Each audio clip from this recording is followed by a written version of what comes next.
মিষ্টি মিডিয়া, হৃদয়ে সুখীপুর, চেতনায় বাংলাদেশ। লাইক দিন, শেয়ার করুন, সাবস্ক্রাইব করুন, কমেন্ট করে আপনার মতামত জানিয়ে দিন। মিষ্টি মিডিয়া বাউল গানের চ্যানেল। বৃন্দাবন মানুষ কমে যাচ্ছে, যাওয়ারই কথা। ইমানদারের জামাত খুবই ছোট। বাবাজি ভোকাল একটু হালকা পারে, সাউন্ড সিস্টেমটা অত্যাধিক ভালো আজকে। তো গান বাজনা নিয়ে একটি ভেজাল চলছে, চলবেই। সে আগের কথা এবার আসছে। তুমি জন্ম নিয়েছ, তোমার বাবা হলো মুসলমান, তুমি গোমাংস ভক্ষণ করো, তুমি মুসলমান। তারপরে তুমি সুন্নতে খাতনা দিলা, এখানেও মুসলমান, কিন্তু প্রকৃত মুসলমান হইতে পারবে না ওই পর্যন্ত, যেই পর্যন্ত একটা মুর্শিদের কাছে সে আত্মহুতি না করবে। আস্তে একটা কথা বলছে আমাকে আলামিন সরকার, উনি উত্তর দিল আবার কইয়াও গেছে। নবী মেরাজে গেল, দম কদম আহম ফাহম আকেল হেলেম হেলেম, এই সাতটা হলো আসমান। এই সাত আসমান এটা কোন জায়গায় আছে? সাত আসমান তো দূরে না, এই দেহের মধ্যে আছে। তাহলে গেছে হইলো বুড়াকি, তাইছে কি বা আইলো কয়দিনে? ম্যানেজ করলো সামান্য সময়, আইলো কোন, এটা তার কর্ণ। আর আগের একটা প্রশ্ন আছে, তিনটা কারণে নবীরে মেরাজে নিছে, এটা গণ্য, তাই না? মূল তিনটা কারণ। আমি একটা কথা বলবো, সেটা হইল মা খাদিজা, আমাগো দেশের মুন্সিরা নবীরে বানাইছে এতিম, উনিরে বানাইলো মিসকিন, উনিরে বানাইলো গরিব। পাথর বেঠে বেঁধে দিয়ে রাখতো, উনি ঠিক মতো খাওয়া খাদ্যি। আর হাদিসের মধ্যে আসছে নবীর বাড়িতে প্রত্যেকটা ওয়াক্তে 350 মানুষ খানা খাইতো। দয়াল নবী যে ঘরে জন্মগ্রহণ করে, এই ঘরের দরজাটাও স্বর্ণ দিয়ে বানানো ছিল। জোরে জোরে গঞ্জ সুবহানাল্লাহ। আর হ্যারে কইল গরিব। আমাকে দেওয়ানবাগি উনি একটা কিতাবের মধ্যে দয়াল নবীর গায়ের জামা স্মৃতিচিহ্ন দেখাইছে, ওনার জামার মধ্যে স্বর্ণের জরিপ লাগানো আছে।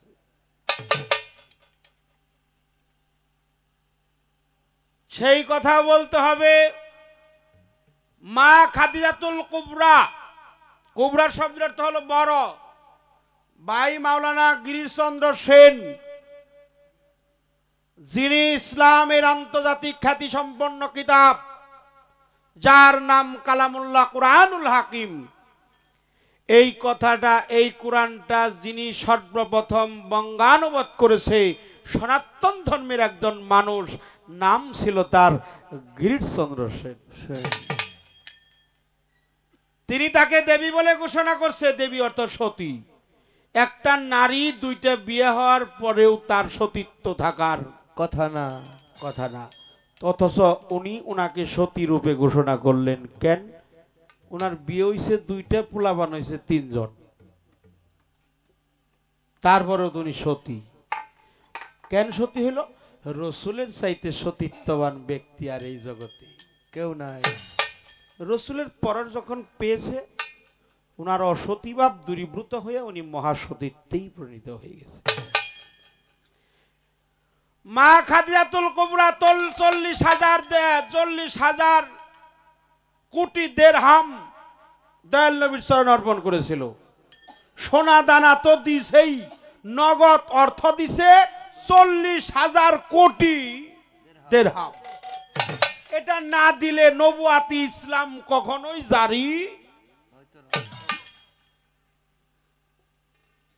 তবে এই খাদিজাতুল কুবরা মেরাজে যাওয়ার কিছুদিন আগে উনি দাম ত্যাগ করে পরলোকে চলে যায়।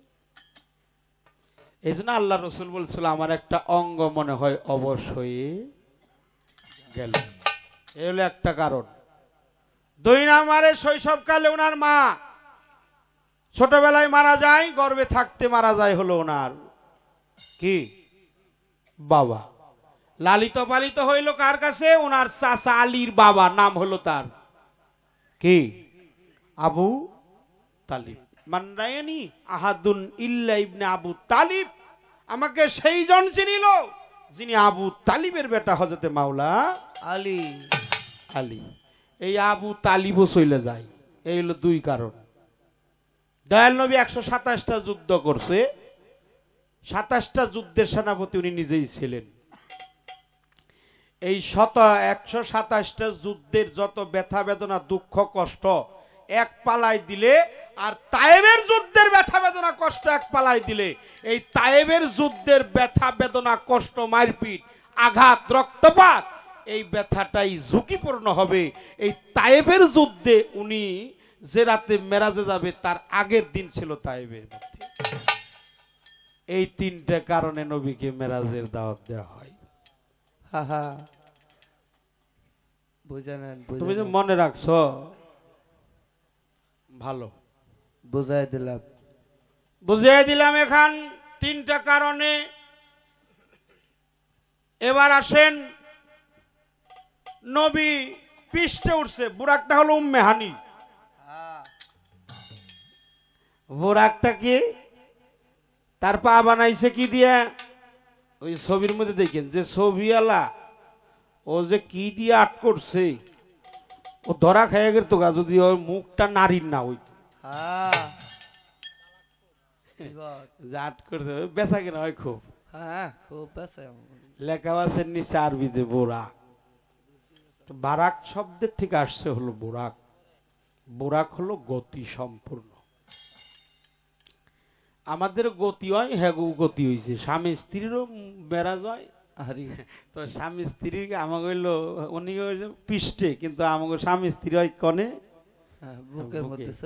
তোর এটা কথা কই বাবা, কি মন কমো তুমি ব্যস্ত না গস। সেটা হইলো সিমর যখন হুসাইনের বক্ষস্থলে উঠছিল তখন হুসাইন বলছিল একটা প্রশ্ন করি, সেটা হলো তোমার গায়ের জামাটা খোলো। আমার নানা কইছে যে তোরে যে হত্যা করব তার বুকে কোনো পশম থাকবো না। তো উনি খুইলে দেখে যে হাসাই ওনার বুকে পশম নাই। তো সীমার এখনো আছে, ওটা তো ঘরে আছে। এই সীমারের বুকে পশম নাই, বাস্তব কে দেখে তোর এখনো হত্যা করতেছে, হ্যাঁ পশম টসম নাই। দেখছো তুমি মেরাজ কোনে গেছে গা। তবে তেলের বাড়ি ঠিক করেন না গো, তেলের বাড়ি ঠিক করেন না গো। তেলের বাড়ি matter is moral subject of human body. আর বাইবেলে বলছে God is matter, matter is God. কোরআনে বলছে মান কারিলামান সিফাতালিল্লাহি তাআলা লুৎফা। রতির আরবি শব্দই হলো লুৎফা। লুৎফা। মনসিরা কয় নাপাক পানিতে জন্ম হয়। সুধীর ভাই বুঝে নাই, নাপাক যদি ওইটা হয় তাহলে পাক কুণ্ড হইব, তাহলে মানুষই নাপাক হয়। কয় কি মাথায় গ্যাস্ট্রিক করছে। ইকরা বিসমি রাব্বিকাল খালাক, খালাকাল ইনসানা মিন আলাক।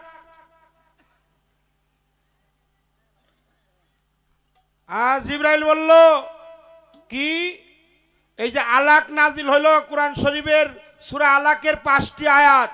ইকরা বিসমি রাব্বিকাল্লাযী খালাক, খালাকাল ইনসানা মিন আলাক। আলাক শব্দের অর্থ হলো জমাট বাঁধা রক্ত।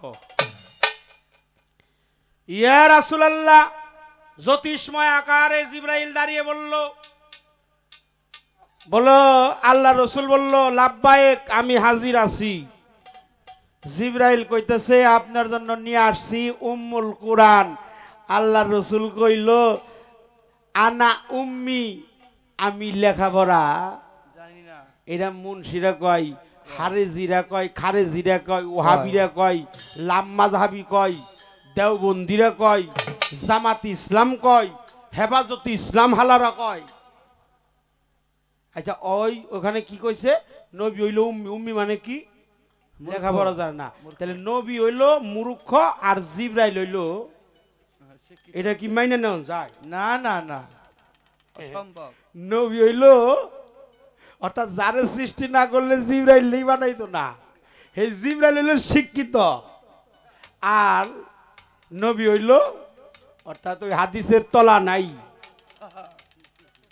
বেল নাই। অর্থাৎ তা না, হাদিসটা ওরা গোপন রাখছে, রোহিত করছে। বলল পড়ুন তোমার প্রভুর নামে ইকরা বিসমি রাব্বিকাল্লাযী খালাক খালাকাল ইনসানা মিন আলাক। জিবরাইল পাঠ করার সাথে সাথে দয়াল নবী 18টি আয়াত পাঠ করে শেষ করলেন। জিবরাইল কয় পাঠ করার গেলাম 5টা আর উনি পাঠ করাইল 18টা। এই তাফসির গুলো বাবা পড়ো। এই যে কোরআনে মোবাইলে টিভি দিলে তাফসির বাইরে এগুলো কিন্তু সব তাফসির না। একটা তাফসিরের দাম 9,500 টাকা। তাফসিরে নাইমি, তাফসিরে দাইমি, তাফসিরে হুসাইনি, তাফসিরে তাতা খান, তাফসিরে আবিরি, তাফসিরে দুররে মনসুর, তাফসিরে রুহুল বায়ান, তাফসিরে কানজুল ইমান, তাফসিরে আনকালু।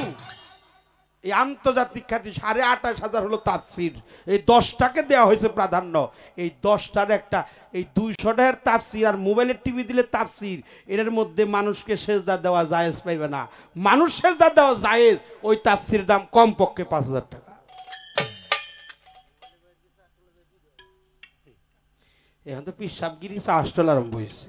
আরে আরে কালকে সব পেশাল আরম্ভ হয়ে যাবো। দেখেন বোন,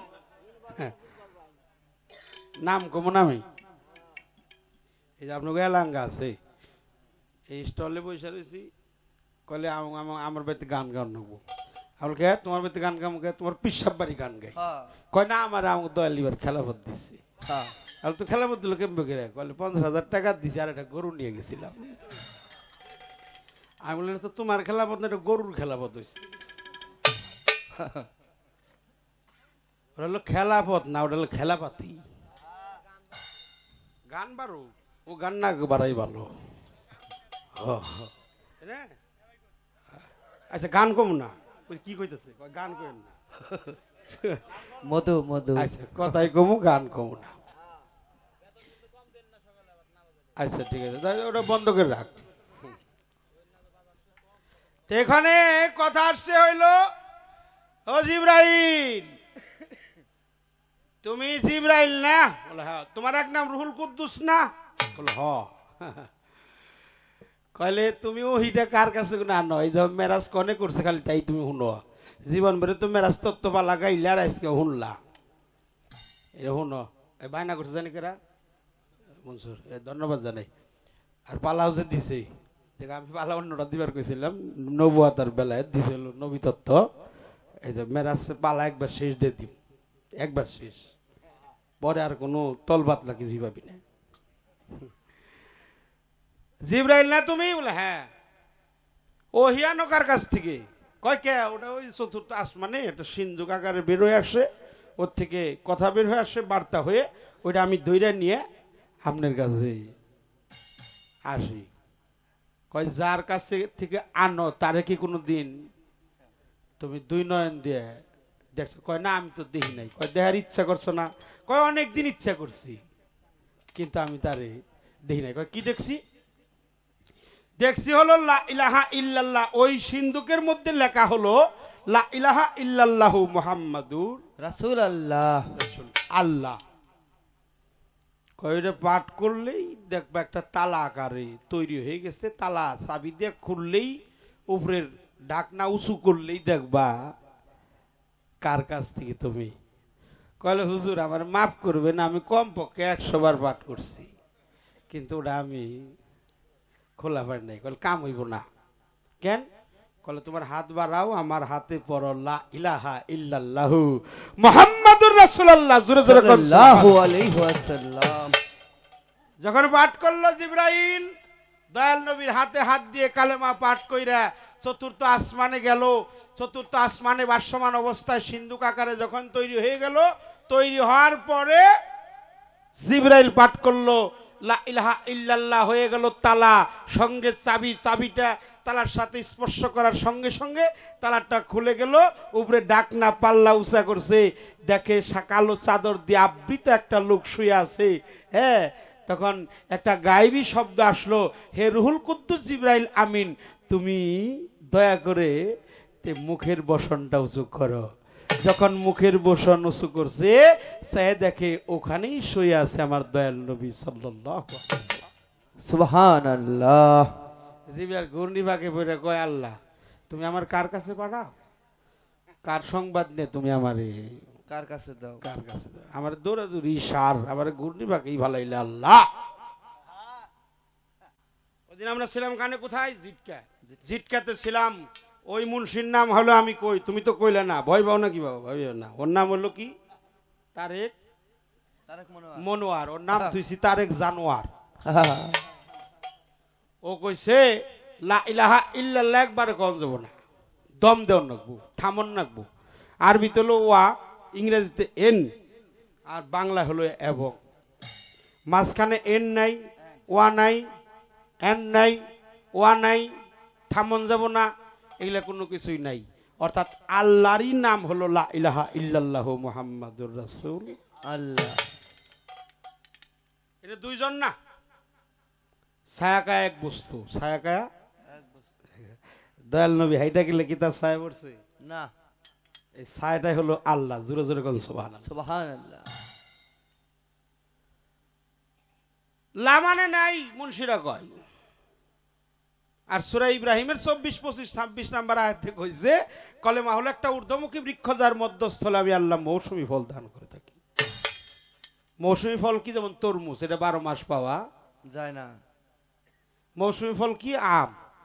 মৌসুমী ফল লিচু, এটা মৌসুমী ফল। কলেমার গাছ মধ্যে হলো মৌসুমী, মানে বৃক্ষ, বৃক্ষের মধ্যে হলো পৃথিবী। অর্থাৎ কলেমার ভিতরে হলো পৃথিবী। তার কালেমার প্রথম সংজ্ঞা হলো লা। এই লা মানে হলো নাই। এই নাই মানে হলো কিছুই নাই। তাহলে কালেমাই নাই, পৃথিবীও নাই, মানে তাফসীরটাই হলো গরু মার্কা তাফসীর। লা মানে হলো নাই, নাই মানে হলো আছে। কি আছে? আপনাকে কাটলে অনেক কিছু বের করা যাবে। আপনি যা দ্বারা তৈরি হয়েছেন তা কি কেটে বের করা যাবে? না না না না, সম্ভব না। হাড্ডি, রক, চামড়া, চুল, মগজ, ফ্যাপসা, তিল্লি ইত্যাদি ইত্যাদি সমস্ত কিছু কেটে বের করা সম্ভব, কিন্তু আপনাকে যা দিয়ে তৈরি করা হলো এটা কখনো কেটে বের করা সম্ভব না। ওটা নাই, ওটা নাই, কিন্তু ওইটা আছে। কি আছে? রক্ত আছে। কাটলে বের করা যাবে রক্ত। 60 ফোঁটা রক্তে মন্থন করলে হয় 1 ফোঁটা বীজ, 60 ফোঁটা বীজ মন্থন করলে হয় 1 ফোঁটা রতি, 60 ফোঁটা রতি মন্থন করলে হয় 1 ফোঁটা মতি, 60 ফোঁটা মতি মন্থন করলে ওর ভিতর থেকে একটা জ্যোতি বের হয়। এজন্য আল্লাহ রাসূল বলছে, ইন্নাকুম সাতারুনা রাব্বাকুম কামা তারুনা আহাজুল কামার, তুমি তোমার প্রভুকে অখণ্ড চাঁদের ন্যায় দর্শন করিবে সেই দিন যখন তোমার মাকামে মাহমুদায় নূরের ঝলক দিবে। সুবহানাল্লাহ। এ নূর তো নাই, ওটা গৈসা শেষ করে লাইছে। সার নগে খেয়ে হালাইছে। কিছু কিছু পিসাব গো নূরের পেয়ালাই সুবাইলেও নূর বাইরাই না, বাইরাবো না। মুন্সিগো নূর তো গেছেই গা শেষ হইয়া। ওরা খালি হইলো মাসে মাসে পোলাও। 17 ফরজ। 17 ফরজ। ফরজ আদায় করতে তো নিজেরাই ফরজ হয়ে গেছে। 51 ফরজ করে ওরা। আহে না কে? এখন তো একজন আহে না কে? আইব না, কালকে কইব, আজকে শুক্রবারে কইব। অপরাধ মাফ করুন, আমার এক 22 তারিখ খুব শখ করে লেখাপড়া করে বানাইছিল মসজিদের ইমাম। আমারে ফতুয়া দেয় গান বাজনা হারাম, আরে ছবি তোলান হারাম, আমারে কয়। আমি গানে আসার সময় মায়ের ভক্তি করে আসি, দেখছে এরকম এক বেদাত। আরে আগুন ধরে গেছে গা। হ মসজিদ আমাকেই মসজিদ ইমামতি করে, একজন বাড়ি নেলতে বাড়ি, নেলতে ঘাট কি হালুয়া ঘাট না, হালুয়া ঘাট, আর একজন বাড়ি কুমিল্লা, আর আমার বাইশতে। এই তিনটা মসজিদের তিনজন ইমাম। তো মসজিদ করে কুরবানিদের দিন গরু কুরবানি দেওয়ার জন্য পাগল হয়ে যাবে, কারণ প্রতি গরু পেয়েছিল 200 টাকা করে নেই। তা আমার দয়াল নিয়ে নামাজ পড়ে গেছি, নামাজ পড়ে চা স্টলে বসছি, দয়াল কয় আমি জামগা। তো 3 মুন্সির সুযোগও পাই না, ওই দিনের সুযোগ পাইছি। তা আমি কইলাম যে এই গান বাজনা কি হারাম না হালাল? তো ওনারা কয় যে কেমনে করে একটা যুক্তি বুদ্ধি, এটা আমার ব্যক্তিগত ব্যাপার, আমাকে বাড়িতে আমার বাইস্তার একটা ওয়াজ মাহফিল দেয়, ওই না আমার চাঁদা দেওয়ার নাকি 5000, তাহলে তারপরে মসজিদে হুজুরের বেতন দেন নাকি 1000, ছাদ ঢালাইব হেনে দেন নাকি 2000, গুরুস্থানে মাটি ফেলাইব হেনে 3000, ফ্যান কিনা দিছি একটা 3000, তাতে 14000 টাকা দিছে। আমি খালি কইলাম যে আমার তো কোনো পেশা টেশা নাই, একটা পেশা হেরে হলো গান বাজনা, ইয়াই কইরা খাই, যদি গান বাজনা হারাম হয় তাহলে আমার টেহাডি ফেরত দেও, জায়েজ হয় তাহলে রাখো।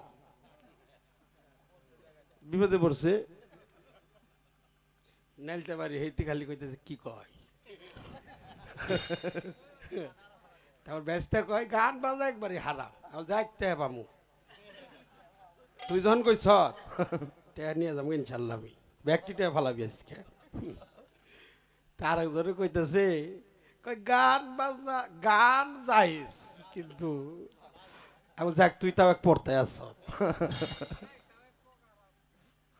তাঙ্গুল টেহাডি ফালাও খালি,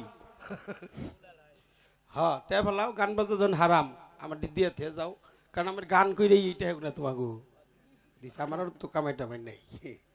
কাকা আমাকে ছাইড়ে দিন আজকে, আমি গরু কুরবানি দেবো, সময় পার হয়ে যাবে নিচে গা, আপনি আগামী সপ্তাহে কথাবার্তা কমলি, এখন পর্যন্ত দেয় নাই, আর আইবও না দিব না। লামানে নাই, নাই মানে হলো আছে, ইলাহা হলো আমার মা, ইল্লাল্লাহ হলো আমার বাবা, আর মুহাম্মাদুর রাসূল আল্লাহ হলো আমার মুর্শিদ। জোরে জোরে কোন সুবহানাল্লাহ, সুবহানাল্লাহ। সেই জিটকার তালিম তাসবের মধ্যে আছে, রক্তের মধ্যে সন্তান নাই, বীজের মধ্যে সন্তান নাই, রতির মধ্যে সন্তান নাই, সন্তান হয় হলো মতির মধ্যে। তুমি তোমার স্ত্রীর সাথে মেরাজ করতে পারবা, তোমার তেলের বাড়ি যেন ঠিক থাকে। 60,000 রমণী নিয়ে নৃত্য করছে গোসাইগিরি দাঁড়ি। দয়াল নবীর স্ত্রী কয়জন? 14 জন। শ্রীকৃষ্ণের কয়জন? 1600। দাউদ নবীর কয়জন? 100। আউরিয়ার স্ত্রী বৎসারে দিয়ে 100, আগে আসাল 99 জন। সুলাইমান নবীর হলো 1000, আর গোসাই গিরিধারী ছিল 60,000। 60,000 স্ত্রী নিয়ে নৃত্য করছে গোসাই গিরিধারী। তৎকালীন সময় একজন প্রখ্যাত বৈষ্ণব ছিল, তার নাম ছিল সুগ্রীব। তার বাবা বলছিল যাও গোসাই গিরিধারীর কাছে যাইয়া দীক্ষা মন্ত্র নিয়ে তোমার অপবিত্র দেহটা শুদ্ধ করো। উনি যায় দেখে 7 তলা বিল্ডিং, মাঝখান দিয়ে সিঁড়ি আসতেছে, মেয়ে সাবালিকা নারী উলঙ্গ কইরে একটা মেয়ের স্তন ধরে, আর একটা সারি, আর একটা সারে, আর একটা ধরে, এভাবে সিঁড়ি বেয়ে বেয়ে উপরে উঠে, আর এইভাবে বেয়ে বেয়ে নামে নামে। কয় আমার বাবা এরকম একটা ভণ্ড ঘোষের কাছে পাঠাইছে, উনি বেসরা বেতমিস ভণ্ডামি করতেছে সাবালিকা নারী নিয়ে, এ দেইকা ঘুরে মেলা করছে। এই সময় গোসাই গিরিদের কাছে সুগ্রীব, তখন যে মুড়ি দেবের গেছে কয় যে উনি যদি বন্ড হয়, আমার নাম যে সুগ্রীব, তেউলি উনি জানলো কেমনে? এটা জানে কেমনে? কয় আমার কাছে দীক্ষা না নিলে তুমি এই কর্মকাণ্ড দেখে যাইবে নিছো গা, আমার কোনো দুঃখ নাই, এটা কথা শোনো। কি দাসীরা আদেশ করছে, দাসী ভিতর বাড়ি থেকে এক বাড়ি তেল নিয়ে মুখ সমান করে বইরে, এই তেলের বাড়ি হাতে দিয়েছে। কল আমার এই 7 তলা অট্টালিকা ঘুরে ঘুরে দেখবা কোন জায়গায় কি হইতেছে, যাওয়ার সময় রেজাল্টটা দিয়ে যাইবে। তেলের বাড়ির থেকে যদি 1 ফোঁটা তেল পরে বেত্রাঘাতে তোমার পৃষ্ঠের চামড়া আমি তুলে ফেলব। তেলের বাড়ি নিয়ে কি না না, ওইভাবে হাঁটা যাবে না।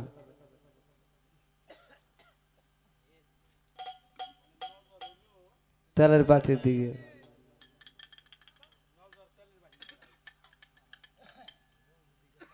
ঘুরে আইছে তেলের বাড়ি, 7 তলা বিল্ডিং দেখে তেলের বাড়ি দেখে এক ফোঁটা তেল উপরে নাই। কয় কও কনে কি দেখছো? কয় আমি কিছু কয়ে পারব না। কয় কে কয়ে পারবো না? কে কয় আমার নজর আছিল তেলের বাটির দিকে নজর।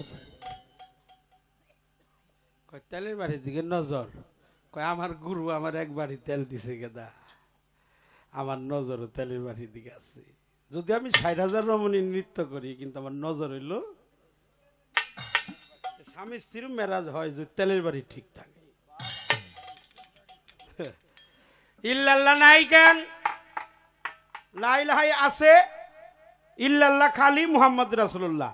এই মাথা হইল কয়টা? মাথা কয়টা? একটা। মাথা একটা, পা হইল 4টা। উম্মে হানি ছিল ভক্ত। 3টা সম্পর্ক ছিল তো, একটা হলো কি জিয়ারি, আর একটা চাচাতো বোন, আর একটা হইল ভক্ত মেয়ে। স্বামী স্ত্রী মেরাজ হয় এটা অন্য মেরাজ, কিন্তু একনিষ্ঠ চিত্তে মেরাজ হয় গুরু এবং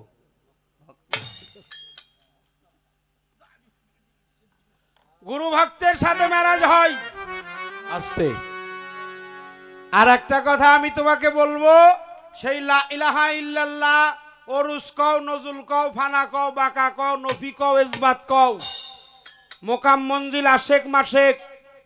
আমাদের রশিদ সরকার বলছে কি সাবুত কুরআন মানব দেহ পইরা লওগা ফানা কলেমা পড়লেই মুসলমান হইবা না, মুসলমান হবে না। আর আমাদের জিটকা শরীফের প্রধান খলিফা সুফি কুলের শ্রেষ্ঠ সম্রাট দেওয়ান শাহ আব্দুর রশিদ, উনার ভক্ত দেওয়ান আজিজ আল চিস্তি, উনার ভক্ত দেওয়ান কুদ্দুস আলম নবাবগঞ্জের, আমি সেই দরবারে গিয়েছিলাম। উনার গানের মধ্যে আছে এলেমা দুয়ারি, আসে লিলুফারি সানোয়ারি, আরশে আজম লায়ের জোশে ইলাহায় আসে, ইল্লাল্লাহর পাশে আল্লাহরই নাম, হুয়ের ধ্বনি আওয়াজও শুনি নিজেই করতেছে নিজের নাম। আহা 5 ভাগে কলেমা নকশার মধ্যে জমা, ভারতেই সীমা যান নাই বেশি কম, এর ফানি আয়নায় তাকাইলেই দেখা যায় 40 নুক্তাই হলো বান্দার দম। শোনো ভাই মুমিন, লাদু ইল্লাতিন মানারাফায় আছে সিন, আগে লও তালিম, আল্লাহ ইল্লাহু আল্লাহ স্যার একেহু বরাবর, রাখিও নজর বরকত, রাখিও দমে হুশ, না হইও বেহুশ। 1,24,000 দম, দমেরি মালা জপ তুমি, নিরালা কুদ্দুস আলম না হারাইলো ভোম। যতদিন ভূমের পাহাড় মন্তর না যাবে দূরে, লা ইলাহা ইল্লাল্লাহর নকশা পড়বে না দর নজরে। ভক্তের কাছে তার গুরুই হলো কলেমা। কলেমা দেখার বস্তু না, এ হলো বিষয়। আমি তোমার কাছে আর কোনো প্রশ্ন করব না।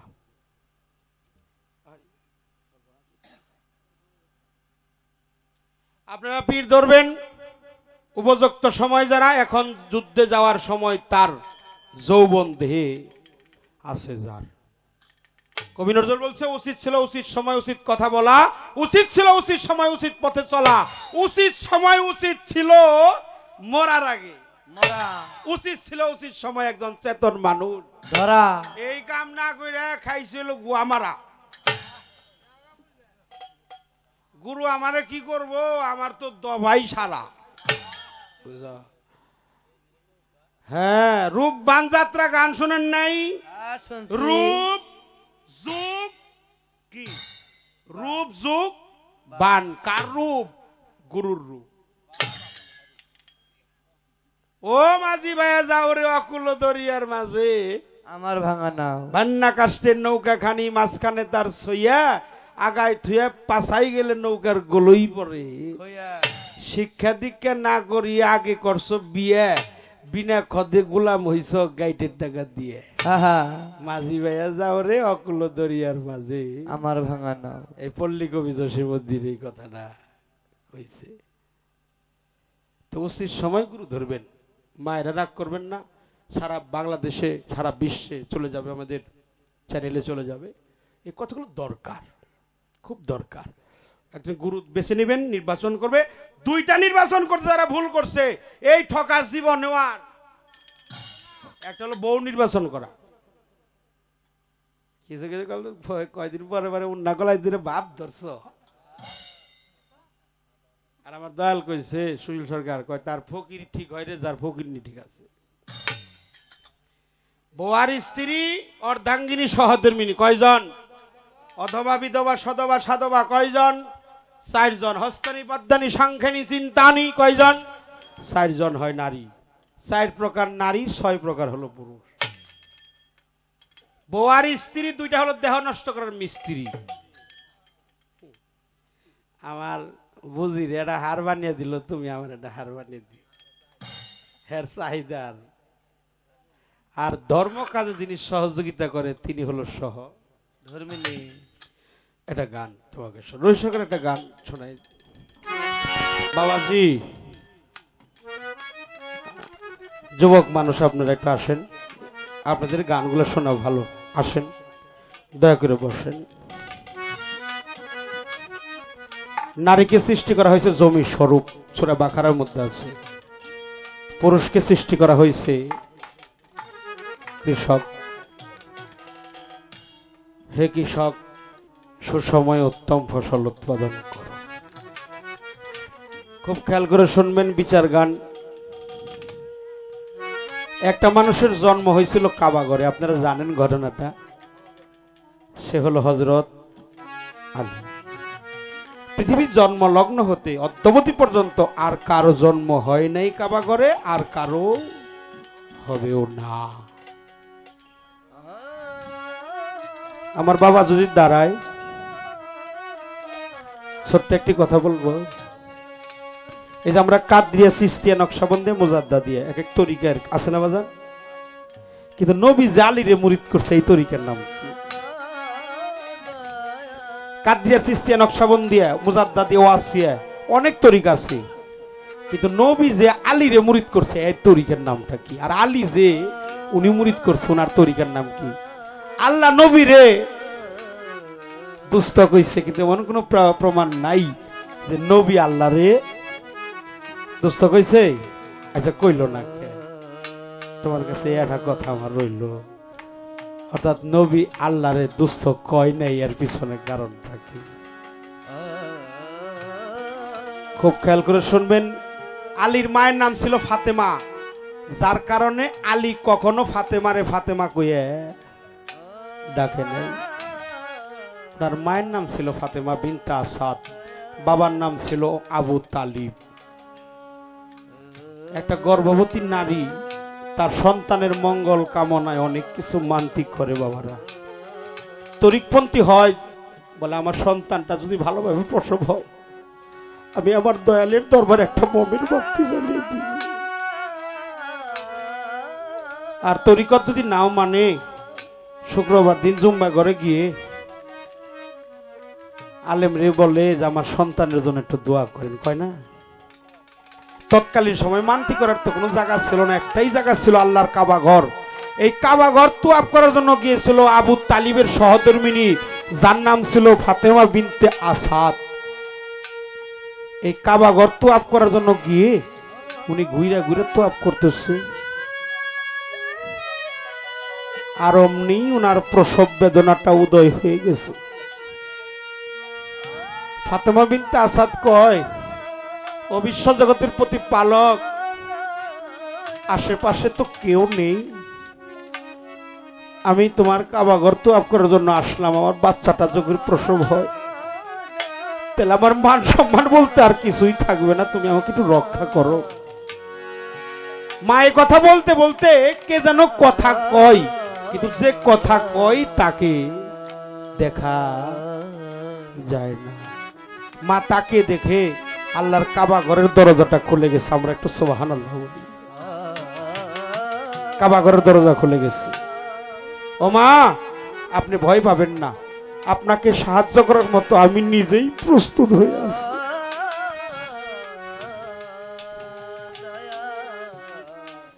আমি নিজেই প্রস্তুত। মা কি করলেন? হামাগুড়ি দিয়ে কাবার মধ্যে স্থান নিলেন। জন্ম হইল আলীর। জন্ম নিয়ে মায়ের মুখের দিকে তাকালেন না। মুদিত নয়ন, চক্ষু দুটি অন্ধ। মা মনে করছে আমার সন্তানটা অন্ধ, শুধু অন্ধও নয়, মাতৃস্তনও তার মুখে নেয়নি। আল্লাহ রসুল ছিল ইয়ামেনে কলেমার দাওয়াতে। মক্কাবাসীর কাছে একটা রোল পড়ে গেল, ওগো তোমরা শুনেছ আবু তালিবের সহধর্মিনী কাবাগর তোয়াফ করার জন্য গিয়ে সেখানে আটক পড়ছে, কোন ক্রমেই সে বাহির হইতে পারে নাই।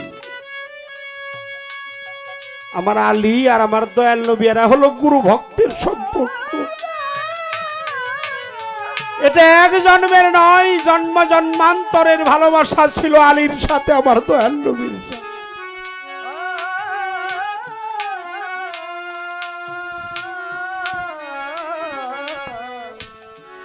আল্লাহ রসুল বলছে আলা আনিউ নুরিন মিন ওয়াহিদ, আমি আর আলী একই নূরের দুই খণ্ড। আমরা এক জায়গায় ছিলাম। মহরে নবুয়াতে আমি হলাম নবী, বেলায়েতের সম্রাট ওর নাম হলো মাওলা আলী। আল্লাহ রসুল আসলো, কাবা ঘরে স্পর্শ করলো, কাবার দরজাটা খুলে গেল। 3 দিন গত হয়ে গেছে, 72 ঘন্টা মাওলা আলী শিশু অবস্থায় কোনো কিছু খায় নাই। মায়ের মুখের দিকে তাকিয়ে মায়ের মুখটা